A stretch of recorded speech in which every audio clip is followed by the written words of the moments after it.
Scientists aren't assholes. If you learn one thing from this episode, please let it be that. Our guest today is Dr. Meaghan Weatherall. She's a paleontologist, a professor, and a science communicator. You've actually probably learned something from her before. She's a writer for PBS Eons, and she's behind some of their most popular videos, getting tens of millions of views. If you want to learn even more from Meaghan, you can download the video game that she and her university students created. And that, by the way, was the recipient of a grant from the National Science Foundation. Of course, you can find that in the show notes. Now, let's get into our conversation with paleontologist Professor Meaghan, where we don't talk about dinosaurs at all, except for the one time that she talks shit about them. I'm Makenzie Mazel, and this is Don't Make It Worse. And I'm going to start. Hey, Meaghan, what is paleontology? Ooh, paleontology is the study of ancient life. Okay. Pretty much. Okay. Real broad. And I have a question that I think you're going to like a lot more than that. Is paleontology just dinosaurs, Meaghan? No, paleontology is not just dinosaurs. In fact, dinosaurs, pretty minor component, I'd say, of paleontology. Okay. Really kind of get a lot more credit than perhaps they deserve. But on the plus side, you didn't ask me about ancient people. So that's a big improvement. Good point. Yeah. I do remember doing that once with somebody. It came out of my mouth, and then I was like, that's not paleontology. But I think it was like a child that I said it to. So I was like, is it better to correct what I said and teach them or not embarrass myself in front of a 9-year-old?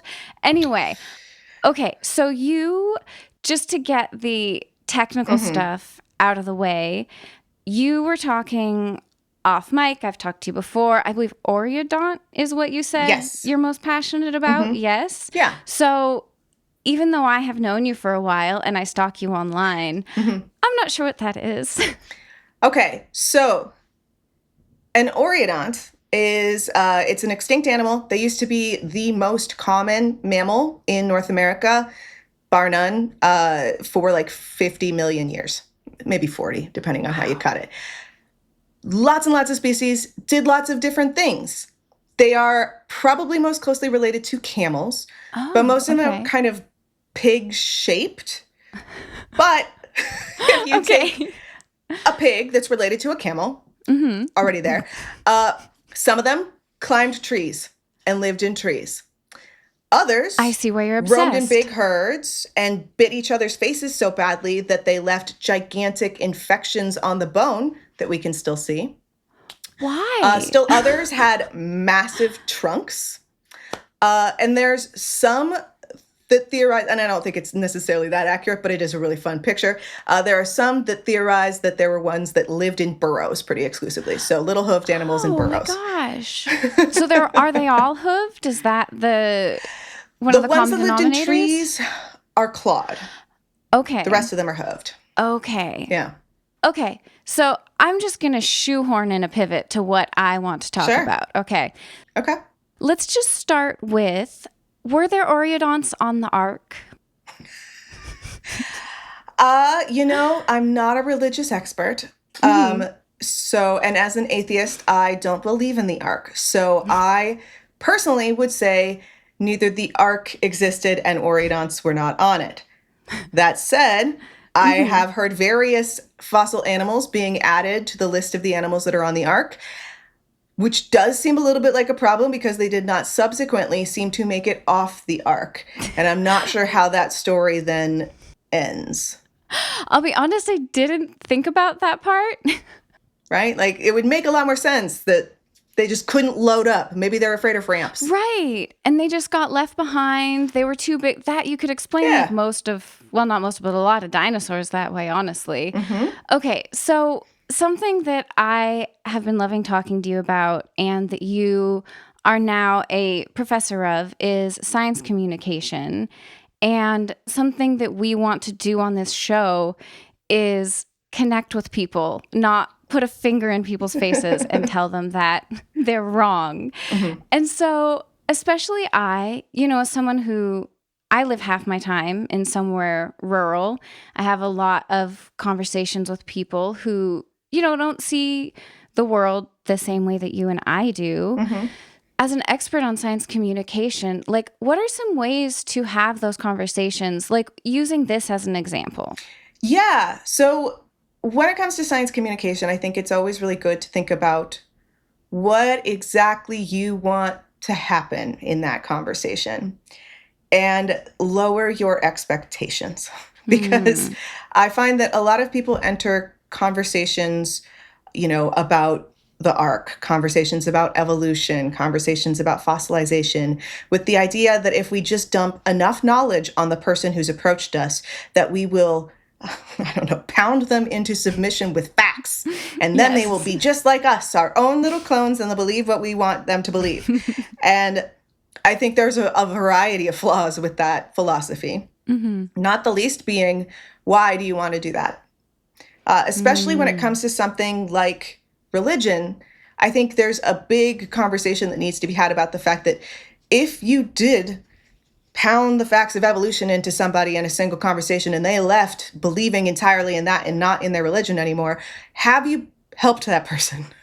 Or have you maybe destroyed some of the things that were a big part of their worldview and then just let them wander off? That's not going to happen, because you're not going to change their mind entirely about their religion in a single conversation. But I do think that there is a tendency to view science communication as the facts are the only things that matter. Yeah. And that really ignores the idea that there's actually quite a lot of other things that make up a basic human personality and worldview. And Right. I think it's good to have conversations about evolution when people bring things up, but I also don't think that you should be aiming to win conversations like that. Because I think the bigger win would be that person leaving that conversation having any questions that they had answered, but also not thinking, God, scientists are assholes. That's the thing I think maybe we should be working on avoiding. Yes, I absolutely agree. It like genuinely made me start to tear up a little bit when you said that thing of like, would that be good for them? Yeah. Religion is a really positive thing to a lot of people. And if we come at it with opposition, we're just deepening that divide. Like, yeah. Science says you are not going to change anybody's mind by yelling at them. That is just not how that works. Yeah.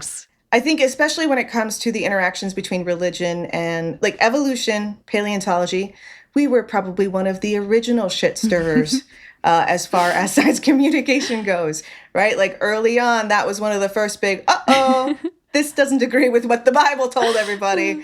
How are we going to kind of rectify that?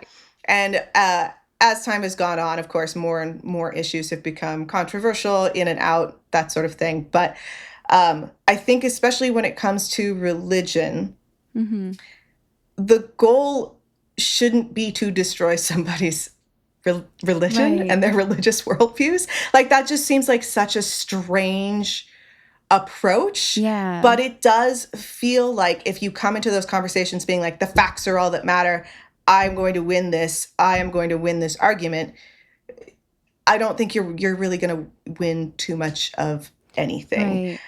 If you're talking about things that are more outcome-based, like vaccination, that is a conversation where if you win as the science communicator and somebody gets vaccinated, that does improve their potential quality of life, and it affects others as well. It's the same with climate change. If you can convince other people that climate change is in fact real and we do need to be working together to manage it, there's like a real like positive social outcome that can come out of that.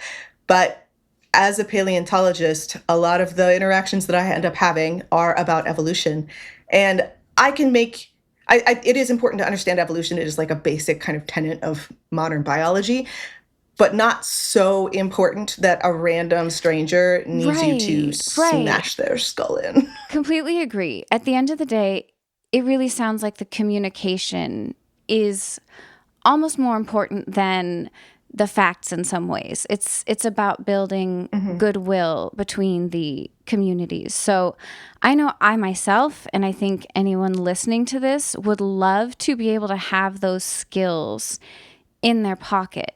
If you were, to have a conversation with somebody and they disagreed with you, and in good faith, you're both having like a conversation with each other where you're not trying to, as you said, win. That is not helpful. Like, what are some concrete... Nobody is filming it for yes, TikTok. Thank you.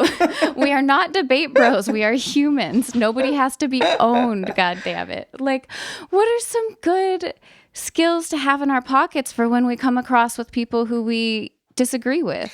So there's one technique that I talk about a lot in science communication. It's called motivational interviewing.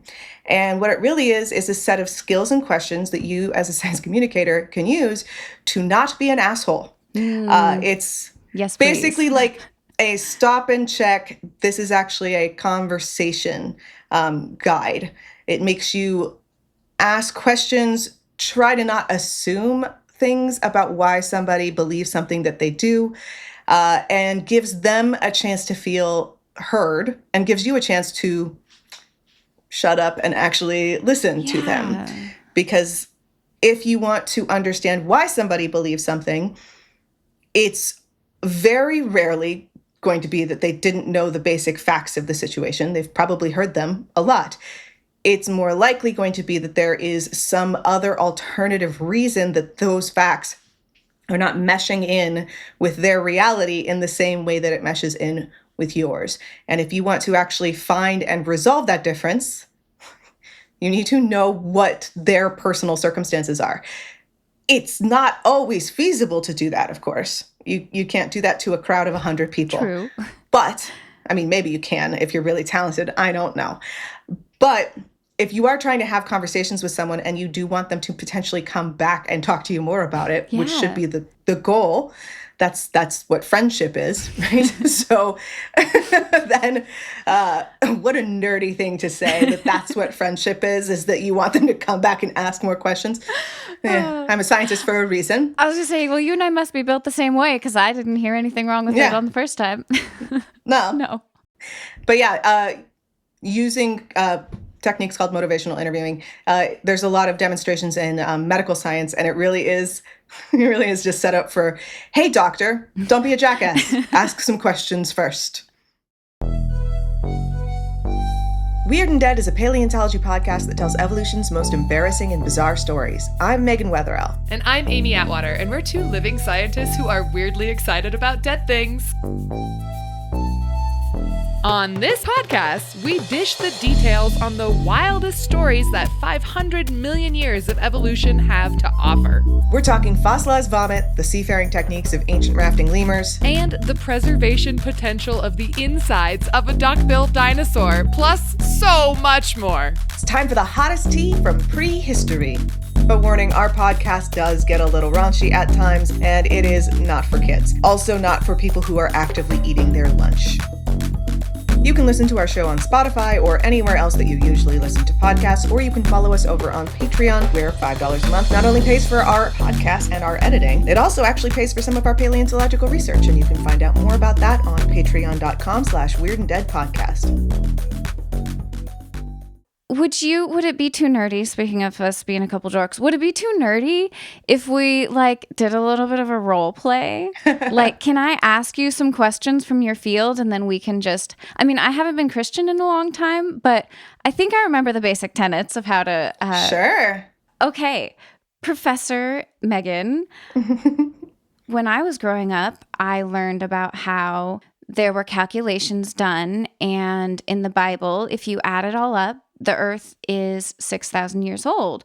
What you're saying really goes against a lot of that. And I feel that you're indirectly anyway telling me that my faith is wrong, that the people that I trust are wrong, that this book that I have put so much trust in is wrong. And so I feel, to be honest, it makes me feel like I might not want to come back because it's really challenging these things I grew up with.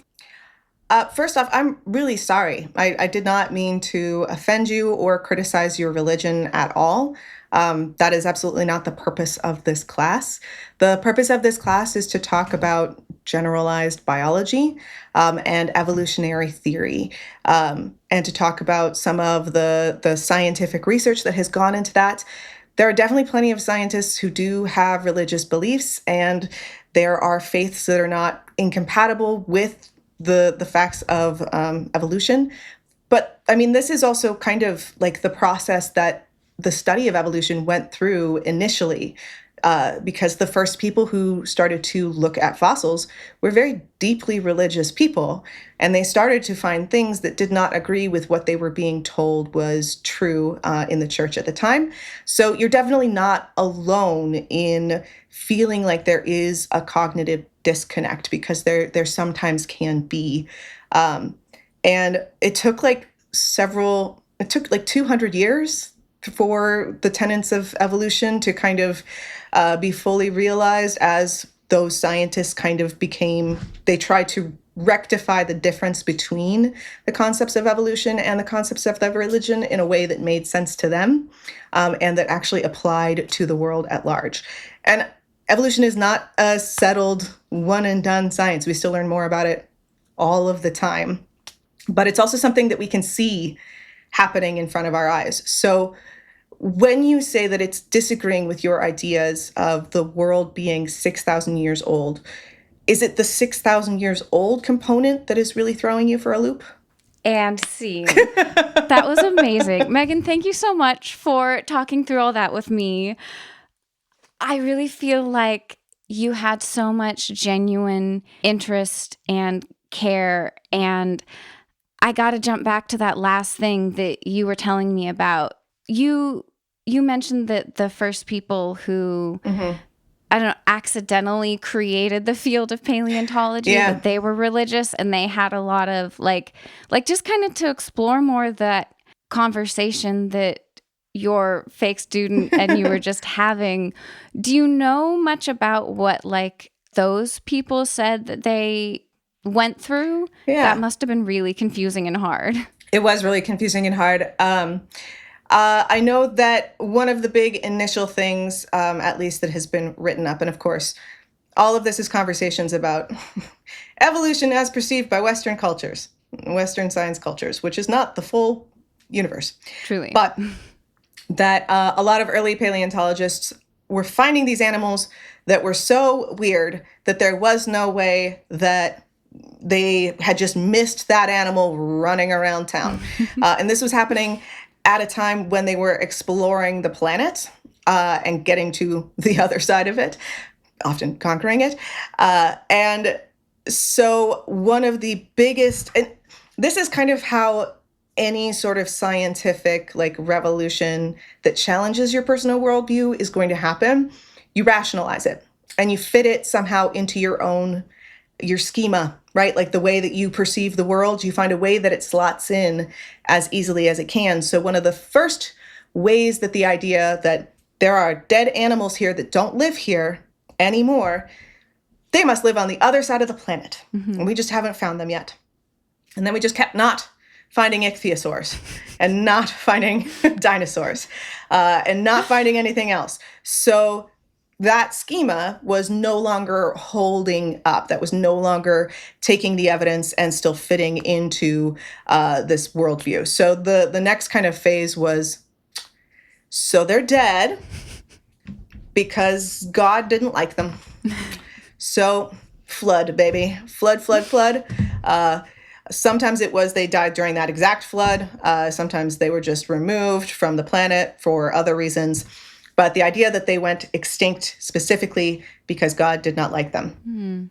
This became a little bit more difficult when they started to find that there were like compositions of animals, basically, that like you don't find ichthyosaurs and Oreodonts living at the same time, that the more you look at the fossil record, the more you realize that there are these big sections of time where similar animals lived that no longer lived. So God appears to have been very fickle and was killing things off regularly. He is known to be that way, though. He is known to be that way. So depending on your religious views, that may or may not actually conflict with them. But I will say that the 6,000 year thing is one of those things that has been kind of that's one of the last things to get over, because you could have God being fickle and having multiple floods over the course of 6,000 years. But once you start to expand that particular number, for whatever reason, does become harder for people to kind of reconcile with, which is why there's a lot of young Earth creationists still. Some people will take that and they will, they'll go the direction of the Bible is not as literal. 6,000 years for God doesn't necessarily mean 6,000 years for the planet. Some of them will not, and they will go the route of all of the various dating methodologies that we have are simply wrong.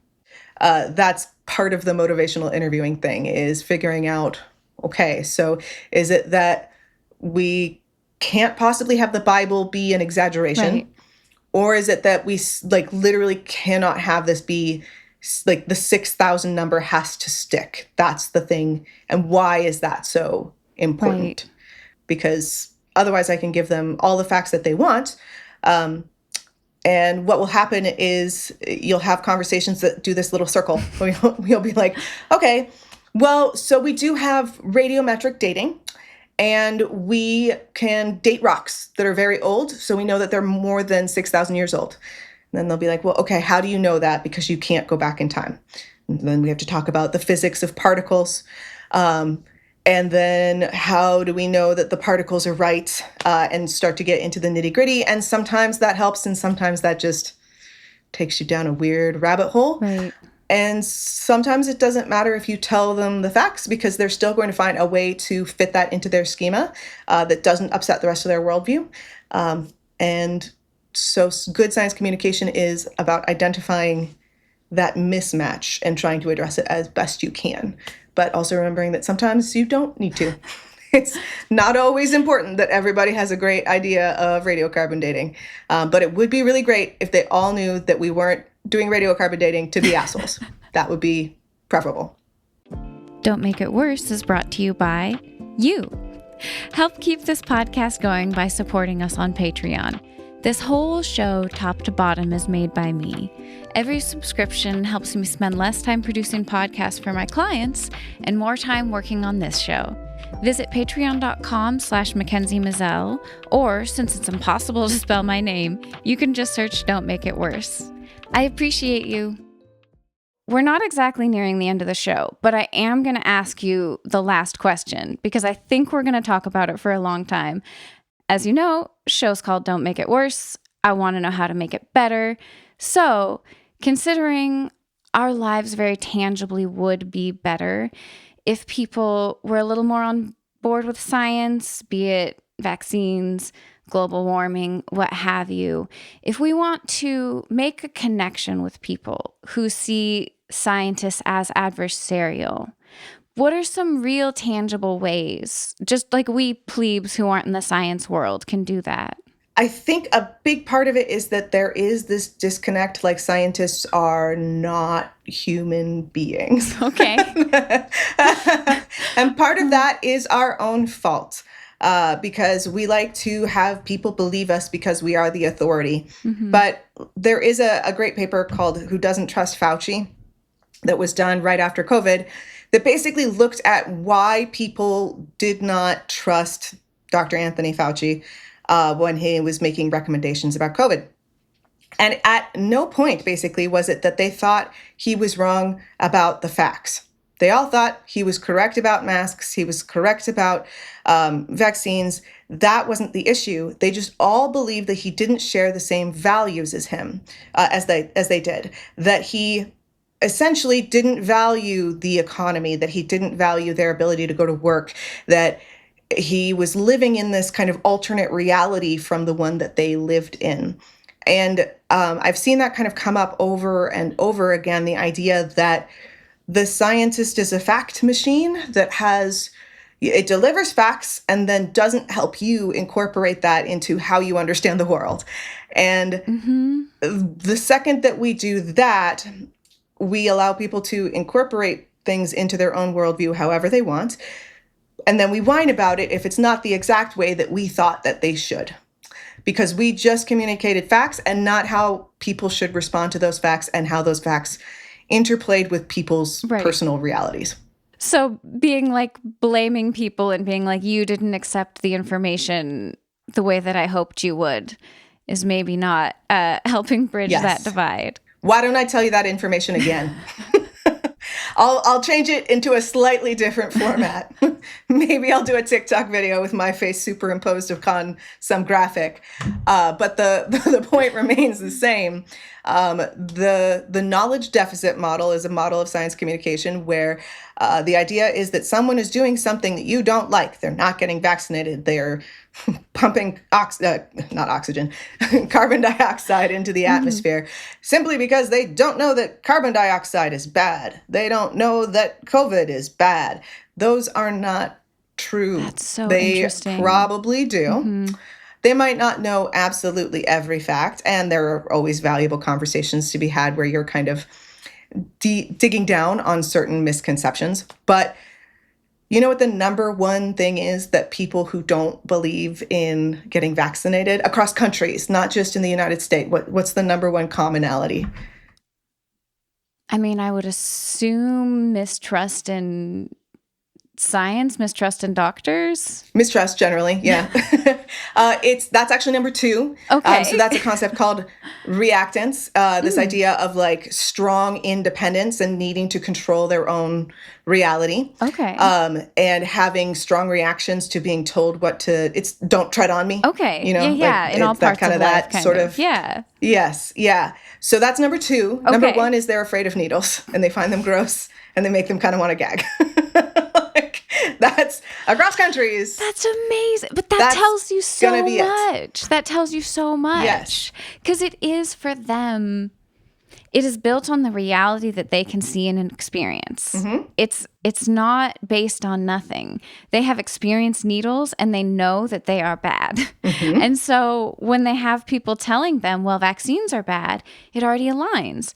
There's no friction. It fits in with that worldview that they already have. Very easily. Supports it. We all love some confirmation bias. And now we have measles coming back. Yep. So just saying vaccines are good for you does not defeat the fact that they don't like needles. Right. So you need to make it so that the positive outcomes of getting vaccinated would be better than the negative outcomes of getting vaccinated. Right. It's 2 seconds of a needle jab, and all of a sudden your family is safe. Right. 2 seconds of a needle jab, and you're not going to have to stay home from work because you're sick and your doctor doesn't want, or your employer doesn't want you to come in, so you're going to continue to make money. You know, like there's lots and lots of different reasons that someone should get vaccinated, and the more customized that message can be, the more likely it is to be successful. But it still has to be about the why, not about the what. I really like that. You know, from my digging around, trying to see the other side as a lefty, I like to try to see like what are more conservative folks thinking and feeling about how my side is interacting with them so I can learn from that. And one of the biggest things I find consistently is that we are condescending. And some of that is people genuinely being like, you're using in-group language that I am not part of and I don't like it. But there is a lot, and I really have been trying to do less of this. Like, it is hard to have those hard conversations without even on the inside feeling a little bit like, I'm smarter than you. Like, I have the facts. And people can they can tell if you're feeling that way. Like how Yes. Have you had experience? Like how do we work with not being condescending? I mean, that is also one of the things about effective science communication is that if you really want to have those hard conversations where you are convincing people who to do specific actions in particular, it can be difficult to not get frustrated, I would say. And I think you probably personally, at a certain point, have to weigh your investment in the conversation too. I think it's probably better to have those conversations and get frustrated and be a little condescending, but try. There's plenty of research that suggests that even not great conversations are still beneficial because it's still you having a human conversation with somebody. So you don't need to worry about like saying something wrong unless you're, deliberately calling someone a jackass or whatever. Right. So, but if you're trying, that probably means you're just on don't the right expect track. to be super successful on the first try, especially the more frustrating it is. Yeah. Which is why, like, the best people to convince somebody to get vaccinated or, believe in climate change are their family and friends. You are going to have way, way higher likelihood of success with people that you have a relationship with beforehand than with a complete stranger off the street who does not know you. So, and that sometimes makes it easier to be not condescending and sometimes makes it so much harder. Depends on the baggage that you come with and your family comes with. Yes. But yeah, I would say, doing your best. There literally have been studies. The backfire effect is this idea that like, if I say it wrong, they'll believe more. That doesn't exist. Oh. It's been proven pretty much over and over again. Love that. That is not a concern. That is great. You're not going to know. make it worse. It's better to do kind of a semi-shitty job than no job at all. That is incredible. Wow. We can all do that. Like that removes so much fear. Okay. So we need to be willing to engage with the people in our real lives and be willing to do it wrong as long as we're coming at it in good faith. Like, I can actually do that. We can actually do that. Can I do an exercise with you? Yes, please. Yes, please. Okay. This is one that I like to do with students too, because the goal is, of course, to remind yourself that you too are human and that there are myths that a lot of people, especially highly educated people, also believe in. Okay. So, Makenzie, do you know what your learning style is? I've always thought I was the kinesthetic. Okay. Like have to interact with it somehow. And have you ever taken like classes where because they weren't using that kind of kinesthetic learning style, you felt like you didn't learn as much as you maybe could have? Like always, I think. Yeah. Unless a class actually does that, I don't get it, it seems. Yeah. Yeah. So what if I told you learning styles are a myth and they are not real? They're just a personality test. I had a feeling that was coming, and yet I can't believe you. So there are plenty of studies that have demonstrated that if you have students take their learning style, they will all come up with a preference for sure. But if you then teach them only according to that preference, they don't learn any better than if you taught them any other way. Interesting. Okay. Yeah. So does that make you have any sort of like emotional reaction to that idea? Oh, yeah. I mean, definitely. That is definitely interesting that I feel like I'm on that other side of it that we were talking about, because I've been presented with the new information. And after I digest it, I'll probably believe you. But yeah, it is weird that it's like, but this is my belief system and I'm pretty sure about it. And I believe in not just the system, but my place in that system. Basically, like these steps of rationalization to retain this sense of self, that's exactly what you're putting other people through when you're doing science communication work. So if you're not willing to realize the way that you're invalidating some aspects of their worldview, I mean, you need to be, because that's the kind thing that you have to be able to do if you're going to be effective at science communicating, is that you need to realize that you are, in many cases, challenging things about their culture, about their parents, about their religion, about their background, about their politics, that they have really strongly integrated into their personality. And the stronger that tie is, the more they're going to react with rationalization, motivated reasoning, ways to incorporate the information you've given him in ways that either disregard it entirely or don't take it the same way that you intended it. Yeah. Thank you so much for sharing everything about science communication and just in general how to communicate with people who you disagree with, leading with curiosity, listening to people. Like, these are lessons I and everybody can take with us into the day-to-day. I appreciate your time so much. I want to ask you for, things to plug and everything. Mm-hmm.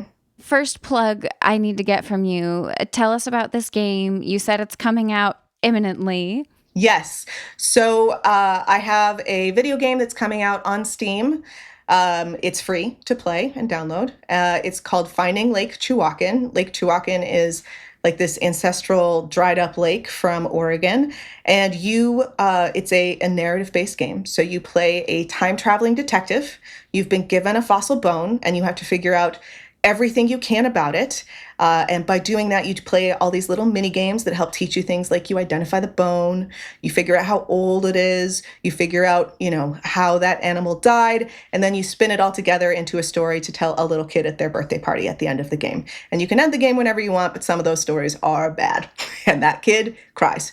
So that's up to you. You got to keep it grounded in reality, I guess. Yeah.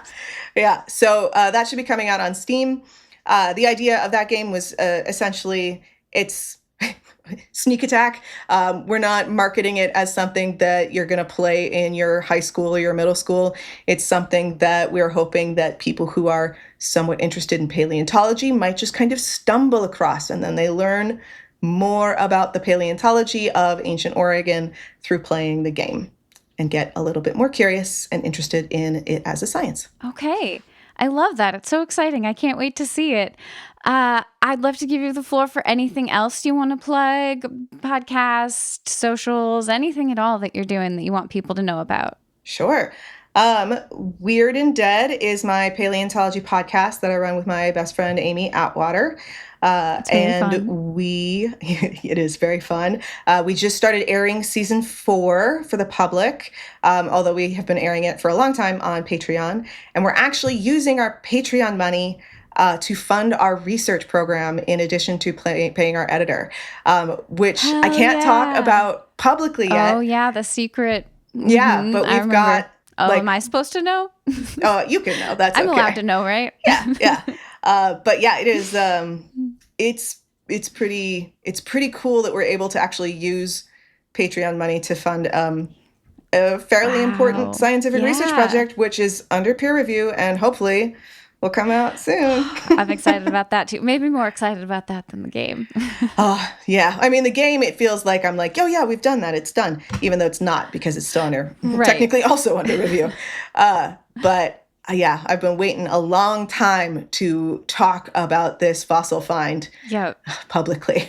Very exciting. You're doing the real work. You're doing the science communication work and the field work. Yeah. Okay, what's just like the simplest, easiest, like, can't do it wrong goodbye? I think you say, thank you so much for being here. And I say, thank you so much for having me. And then that's the end. Okay, you're right. I'm overthinking Queen of overthinking it. It's like Amy and I usually end on like a fart sound. I don't know. See, I haven't found my fart sound yet. You know what I mean? Sure. I haven't found my what feels right. Yeah. But yes. Okay, hopefully everybody goes and checks that stuff out. And of course, I love your TikTok, so I'm going to make sure to link your TikTok in the show notes. Meaghan, I have learned so much. I'm sure our audience has learned a ton.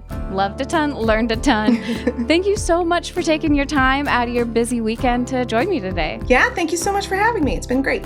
Bye. Okay, right? I think we did it. That's good. That's fine. Yeah, that felt normal. Okay. If the thing I'm most worried about is just doing this at the end, I think we're fine. I think we're okay.